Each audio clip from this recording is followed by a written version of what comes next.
नमस्ते बच्चों, आगे का टॉपिक देखेंगे मेमो का अर्थ। सामान्य रूप से मेमो शब्द के लिए गैरसमझ उत्पन्न हो गए हैं। मेमो किसे कहते हैं हम अभी यहाँ पे देखेंगे। जैसे कि कार्यालय में अगर कोई लेट पहुँचा या तो ऐसे लगता है कि सर जी मेमो दे देंगे। यदि कार्यालय में अगर किसी ने गलती कर दी तो ऐसे लगता है सेठ जी मेमो दे देंगे। संक्षिप्त में कर्मचारी से यदि कोई भूल हो जाए तो उसे लिखित में पत्र द्वारा जो बताया जाता है उसे लोग मेमो के रूप में पहचानते या फिर जानते हैं। परंतु यह दृष्टिकोण एकदम यहाँ पे गलत साबित हुआ है। मेमो यह विधिवत या फिर अविधिवत रूप से किसी निश्चित बात के लिए जानकारी देने के लिए समान पद पर आसीन अपने अधिकारियों या फिर उच्च अधिकारियों द्वारा निचले पदों पर काम करने वाले कर्मचारियों को आंतरिक स्तर पर लिखा जाने वाला पत्र यानी कि मेमो। मेमो की लाक्षणिकता। मेमो यह विधिवत अविधिवत रूप से लिखा जाने वाला पत्र है। मेमो ऊपरी अधिकारी द्वारा उनके अधीन रहे कर्मचारी को भेजा जाता है। उनके जो ऊपर के अधिकारी रहते हैं, जो ऊपरी अधिकारी अपने अधीन काम करने वाले कर्मचारियों को ये मेमो दे सकते हैं। कभी कर्मचारीगण अपने अधिकारी या समस्या के हल हेतु ऊपरी अधिकारियों को मेमो भेजते हैं। समक्ष पदों पर रहे कर्मचारी भी एक दूसरे को मेमो दे सकते हैं। मेमो का मुख्य उद्देश्य जिसे संबोधित करके लिखा गया है उन्हें निश्चित बातों के लिए याद दिलाना होता है। मेमो की लिखावट सरल और स्पष्ट शैली में होनी चाहिए। मेमो का विवरण संक्षिप्त या मुद्देसूद होना चाहिए। जिस कर्मचारी को संबंधित करके मेमो लिखा गया है उसका नाम, उसका पद तथा उसके विभाग का नाम लिखना अति आवश्यक होता है। यह मेमो लिखने वाले या फिर देने वाले व्यक्ति का नाम, हस्ताक्षर इत्यादि दर्जा होना आवश्यक है। सामान्य रूप से मेमो स्वरूप के पत्र पूर्व निर्धारित ढांचे के अनुसार लिखे जाते हैं। आपको एक ढांचा यहाँ पे दिया गया है कि किस तरह से मेमो लिखा जाता है। अगर आपको एग्ज़ाम में आया कि मेमो का स्वरूप बताइए तो आपको ये जो दिया है ना यहाँ पे मेमो का पूर्व निर्धारित ढांचा, कंपनी का नाम लिखना होता है, प्रति पर रवानगी यानी कि किसके द्वारा किसे दे रहे हैं, तो संदर्भ नंबर भी लिखना होता है, तारीख लिखनी होती है, विषय लिखने होते हैं और जो किसके लिए दे रहे हैं उसके मुद्दे लिखने होते हैं। बाद में नीचे होता है हस्ताक्षर, बाद में पद और नकल की रवानगी। तो इस तरह का नमूना दिया गया है, आप लोग किताब में देख सकते हैं। आगे का टॉपिक दिया है आपको कर्मचारी विषयक पत्र व्यवहार। व्यापारी पीढ़ी या संस्था की प्रवृत्ति एवं संचालन में टेक्नोलॉजी का उपयोग बढ़ने से संनिष्ठ कर्मचारियों का महत्व बढ़ा है।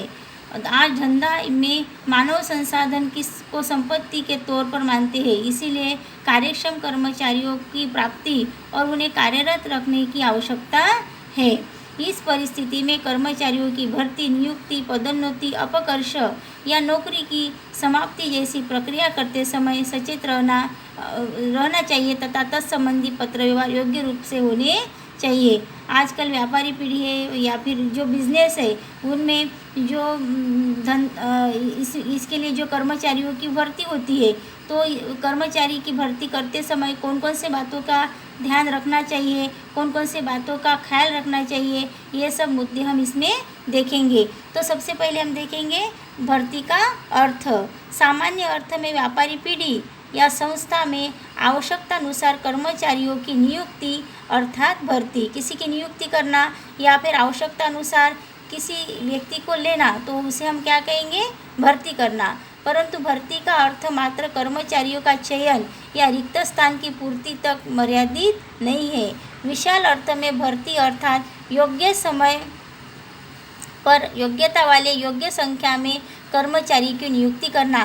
किस पद के लिए हम कर्मचारी की नियुक्ति कर रहे हैं तो वो योग्यता वाला है या नहीं है, उसमें गुण है नहीं है, वो उसकी लायकात है नहीं है, तो इसके लिए उसके पास डिग्री है वो नहीं है, तो इसकी सब कुछ जांच पड़ताल करके उस व्यक्ति को जिसके लिए हम उसकी नियुक्ति कर रही है उस विषय के बारे में उसको ज्ञान है नहीं है वो सब देखना होता है, पड़तालना होता है और बाद में उसे नियुक्ति कर सकते हैं। भर्ती की प्रक्रिया का मुख्य उद्देश्य योग्यता वाले संबंधित क्षेत्र के विशेषज्ञ व्यक्ति की प्राप्ति करना, जिसके लिए या फिर जो जगह खाली है उस जगह को भरने के लिए, जिस पोस्ट को भरने के लिए योग्यता क्षम जब तक कोई कर्मचारी नहीं मिलता है या फिर विशेषज्ञ व्यक्ति नहीं मिलता है तब तक उसकी जगह खाली भी रहेंगे तो भी चलेगी, लेकिन योग्यता वाले व्यक्ति की ही भर्ती होनी चाहिए। संस्था के किसी भी विभाग में कर्मचारी का स्थान रिक्त बने, नए विभाग की रचना से नए कर्मचारी गण की आवश्यकता हो, वर्तमान कर्मचारी की मृत्यु हो या पदोन्नति दी जाए, तब उसके रिक्त स्थान की पूर्ति हेतु नए कर्मचारियों की आवश्यकता पड़े, तब भर्ती की प्रक्रिया करनी होती है। कभी कोई संस्था है, कोई पीढ़ी है, तो कर्मचारी का स्थान अगर रिक्त है तो स्थान रिक्त हो जाने के बाद उस स्थान पे कोई नया आदमी आना चाहिए। या फिर कोई विभाग है, कर्मचारी गण की आवश्यकता है, तो किसी कर्मचारी की अगर मृत्यु हो गई है, उसकी पदोन्नति हो गई है, ये सब कारण हो सकते हैं भर्ती के। तो ऐसे रिक्त स्थानों की जगह की पूर्ति करने के लिए नए कर्मचारियों की भर्ती की जाती है। तो भर्ती की पद्धति के यहाँ पे 2 प्रकार दिए हैं, एक है प्रत्यक्ष भर्ती और दूसरी है अप्रत्यक्ष भर्ती।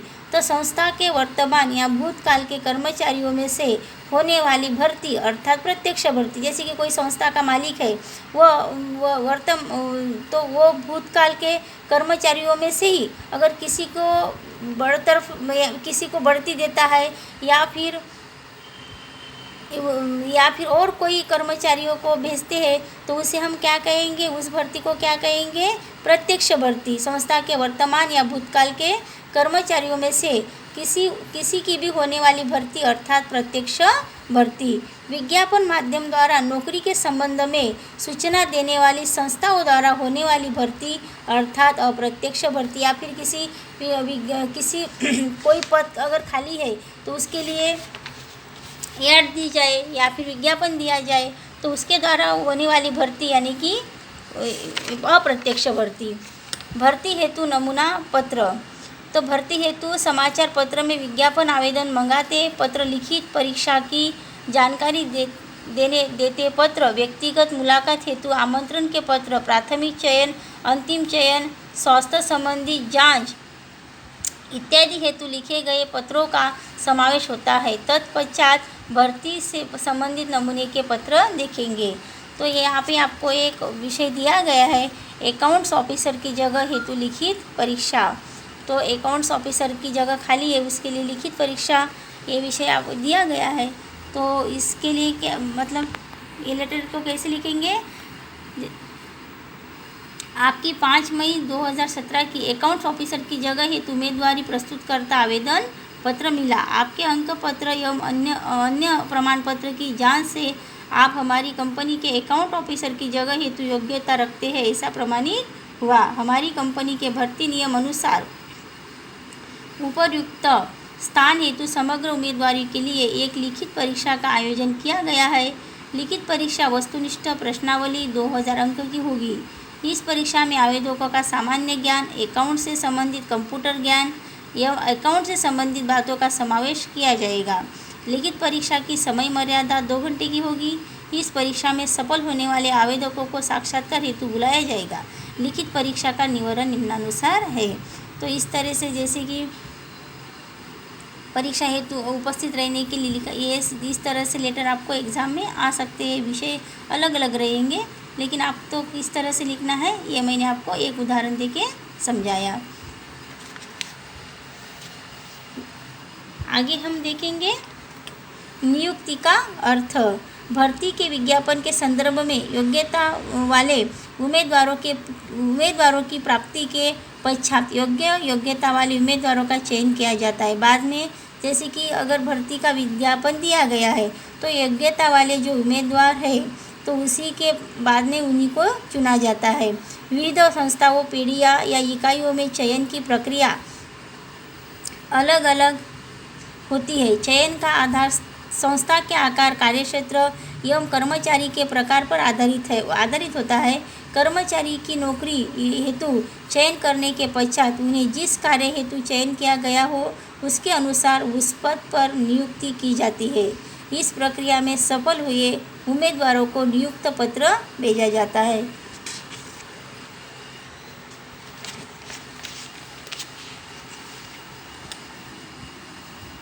नियुक्ति पत्र में समाविष्ट बातें। तो नियुक्ति पत्र में सामान्य रूप से निम्नलिखित बातों का समावेश किया जाता है। नियुक्ति पत्र का प्रारंभ अभिनंदन देने वाले शब्दों में से होता है। एक तो जिसकी नियुक्ति की जाए जिस पद के लिए उसे अभिनंदन देंगे, अभिनंदन से ही लेटर की शुरुआत होगी। नियुक्ति किस पद पर की गई है उसका उल्लेख किया जाएगा। तीसरा है नियुक्ति अजमाइशी या फिर अस्थायी पर की गई है उसकी जानकारी दी जाएगी। यदि नियुक्ति अजमाइशी स्तर पर हो तो अजमाइशी समय अंतराल बताया जाता है। यानी कि अगर इतने किसी को 1 साल के लिए रखा जाता है, बॉन्ड रहते हैं, किसी को 2 साल के लिए रखा जाता है, तो ये भी उसमें लेटर में बताया जाएगा कि कितने दिन के लिए है, कितने महीने के लिए, कितने साल के लिए, ये सब लिखा जाएगा। नियुक्ति पत्र में मिलने वाले को पत्र में ही वेतन भत्ता और वेतन वृद्धि की सूचना दी जाती है। उम्मीदवारों की स्वीकृति पत्र भेजने को कहा जाता है अथवा नौकरी पर कितने दिन बाद उपस्थित होना है उसकी जानकारी भी दी जाती है। नियुक्ति के पत्र के अंत में शुभकामना भी दी जाती है। तो जिसकी नियुक्ति हो जाती है उसको इस तरह से लेटर लिखा जाता है, कितने दिन के लिए है, कितने साल के लिए है या फिर कितने महीने के लिए, उसकी तनख्वाह, उसकी पोस्ट, ये सब उसके लेटर में ही लिख दिया जाता है।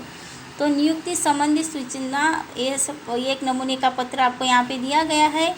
तो मैं हर एक का एक लेटर समझा दे रही हूँ आपको। आपके पास किताबें होगी, आप खुद समझ लेना।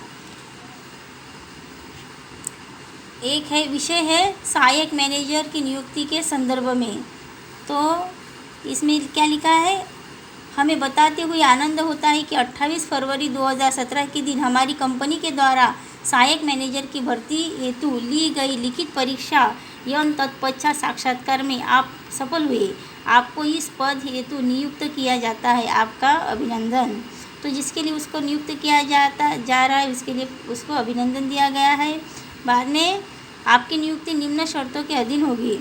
तो शर्तें क्या है ये सब भी लिखा है। पहला है प्रारंभिक 1 वर्ष के दौरान आपकी आजमाइशी नियुक्ति रहेगी। इस समय दौरान यदि आपका कार्य संतोषजनक होगा तो आपको स्थायी कर्मचारी के रूप में नियुक्त किया जाएगा।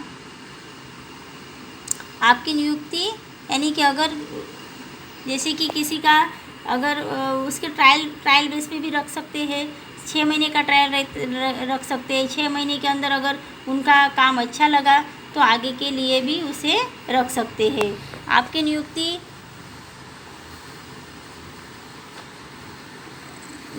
जैसे कि किसी की नियुक्ति किस पद के लिए की गई है ये भी लिखा जाएगा। बाद में तारीख लिखी जाएगी, कौन से तारीख के लिए कौन से तारीख तक रहेंगे या फिर कौन से साल तक रहेंगे, 1 साल रहेंगे, 2 साल रहेंगे, वो सब भी लिखा जाएगा। बाद में आपकी नियुक्ति 9/00/525/1300 के ग्रेड में की गई है।